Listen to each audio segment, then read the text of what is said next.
gentlemen, to another week of Fantasy Talk for the EQX Survivor League. I hope you guys are psyched.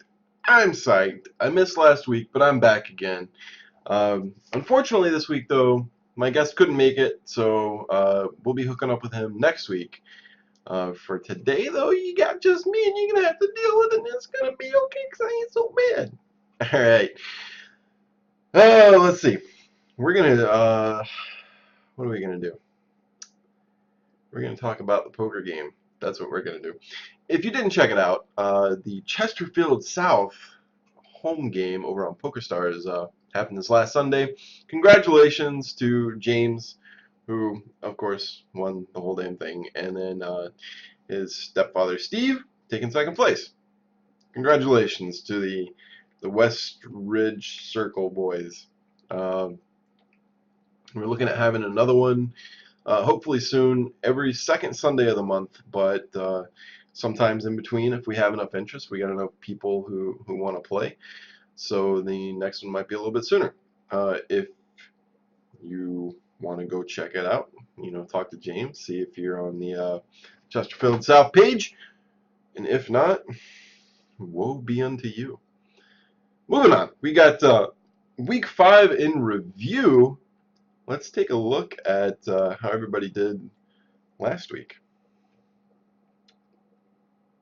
Alright, so we had myself versus Chris. Me hitting up 196 points somehow. I don't know how. Versus his 166. Alright. So I happened to take down this week's matchup. Chris didn't get the same production out of AJ Green, and I'm okay with that. And now I believe he's actually with Christian, who is our current leader. Who the hell knew? It's exciting for him, I'm sure. Speaking of, we had him versus Hayden in the biggest showdown, which propelled him up 3 spots to the number 1, the top spot. He beat Hayden 293 to 255. So we got a new leader, ladies and gentlemen. Bow down or start plotting. Then we had Dustin versus Matt. 192. So the ATL Falcons, Dustin took it down versus the reigning number 3 guy.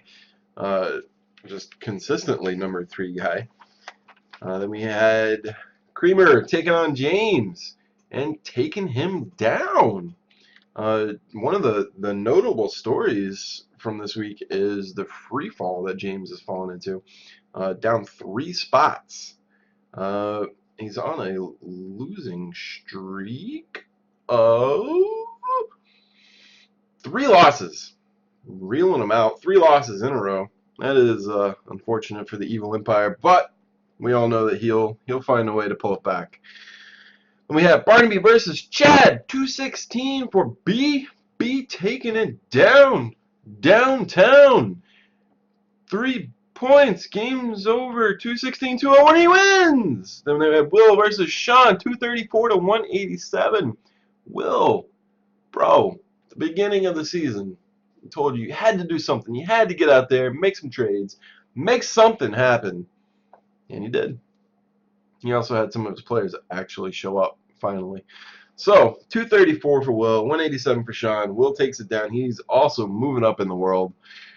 He climbed up, let's see, 1 spot. So he's no longer in last. He's got a way to climb, but if he keeps doing what he's doing, he can definitely do it. 234 is good enough to beat half the guys that played this week. So congratulations, sir. And to all the winners of the week. I didn't actually get to make picks last week, so I have nothing to compare to since I missed last week. So we're going to be moving on to next week's matchup, the preview. Bada boom. We have myself versus number 3 in Matt Riggs, 209 to 240 projected.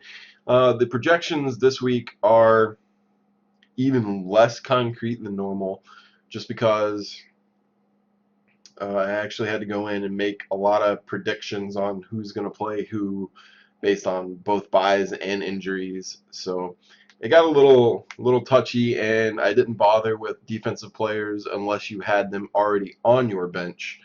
So for the guys that have defensive players and they're going to go out to free agency to replace them, their projections, as far as I have here, didn't get changed. So these aren't by any means concrete. They don't mean a whole hell of a lot of anything.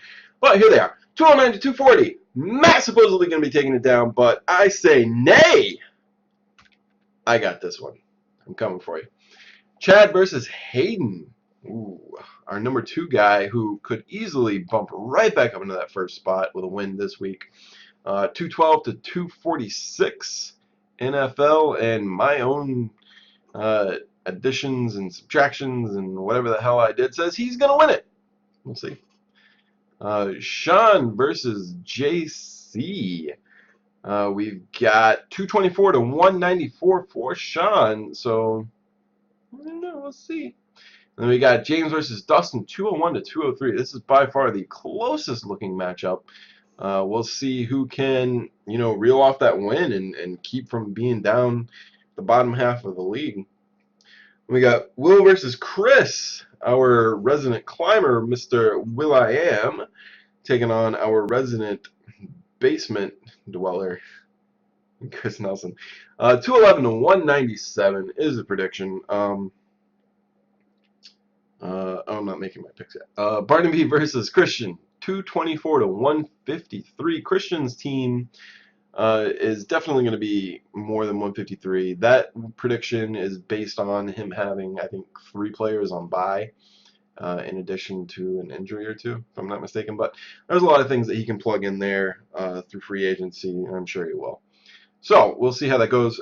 For my predictions, though, like I said, I'm going myself for the first matchup, just because I'm looking to make some trades, and I'm going to be, active in free agency. I'm looking to get back in it. Plus, I'm looking for Brandon Cooks to do some work in garbage time because the Saints have officially declared to be garbage. So hopefully Brandon Cooks is going to get by somebody. Drew Brees is just going to lob the ball. We'll see. The next match we had Chad versus Hayden. I'm giving this one to Mr. Hayden himself. He's just too strong. I don't see how Chad's going to beat him this week. Moving on, we got Sean versus JC. Originally, I had given this to Creamer, but I went back, looked at it a little more, and I'm going to have to roll with Sean this week. JC's riding a good win, but there's just too many key players that he has that are on bye, specifically Doug Martin. He can replace Jameis Winston. He has the quarterbacks to do that. And Kenny Brett wasn't a big contributor anyway, but he doesn't have another wide receiver sitting on his bench that's going to do much to replace him. So he's looking at a low total from his receiver spot anyway. We'll see, though. And we have James and Dustin. This, like I said, this is going to be the closest matchup, I believe, but we're going to give it to James to pull it out. He just has too many potential home run hitters on his team, plus he does have the slightly better record. I'm going to have to keep rolling with him. Will versus Chris. We got Will riding his win streak with Breeze, so I'm going to have to go with him, my homeboy, while we see that Chris is free-falling. However, there was a big trade that just went down between Chris and Christian, swapping Marshawn Lynch and his handcuff, I think it's Thomas Rawls, as well as John Brown, and then Chris was losing AJ Green and somebody else, some lower tier guy. But the big thing is he's picking up Lynch for AJ Green. He also is picking up John Brown, who, again, a mediocre receiver. We'll see how that works out for him. So he may be able to pull this one out. We'll see. And the last matchup we had was Barnaby versus Christian.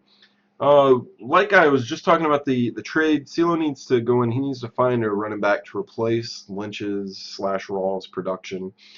He also has a kicker that's on bye, and he needs someone to plug in his flex spot.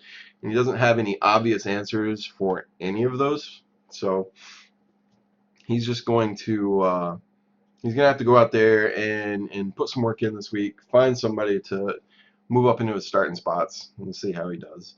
But we're rolling with B for this one because of all the reasons I just mentioned. Plus, he has Jamal Charles being out, and that's one of his bell cow backs. But I think he's got the bench to minimize some of the damage from that.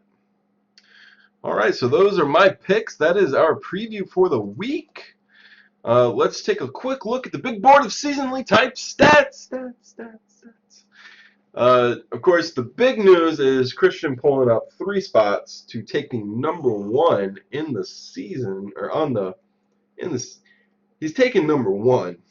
Of course, Hayden's sitting right behind him at #2, riding that 1-loss streak. So he's at 4-1 now. He's finally not unbeaten.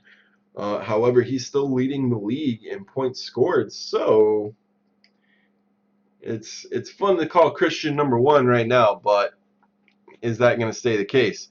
Of course, CeeLo does have a shit ton of points on his side as well. So we'll see. All right, so we're looking at Matt, who's been stuck in 3rd for a long time, but that's, third's not so bad. That is definitely playoff bound unless something bad happens, even with the 2-loss streak. And then on the 4th spot, we got Sean, who just took a loss.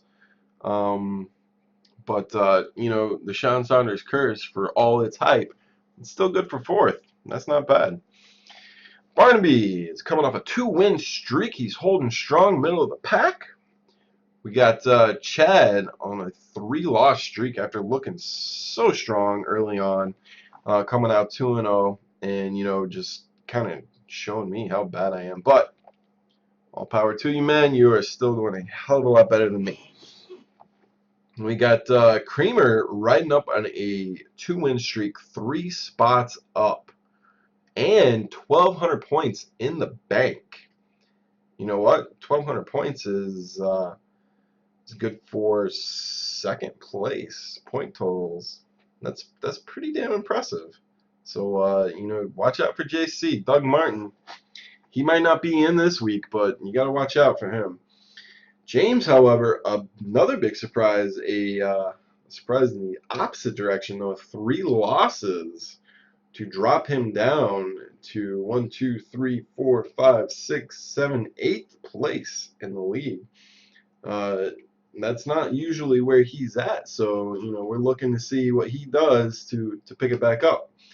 And then we got Dustin, who was coming off a win streak, or coming off of a win.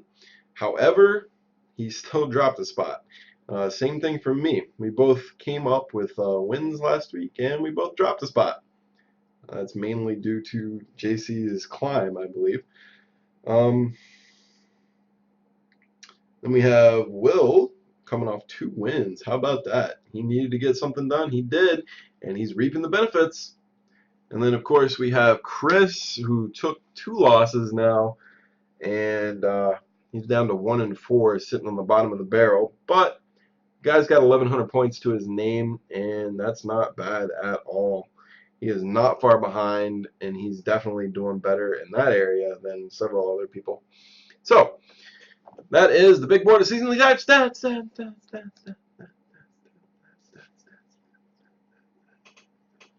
Okay, ladies and gentlemen, that's pretty much all I got for you this week. Next week we should have our guest back for you.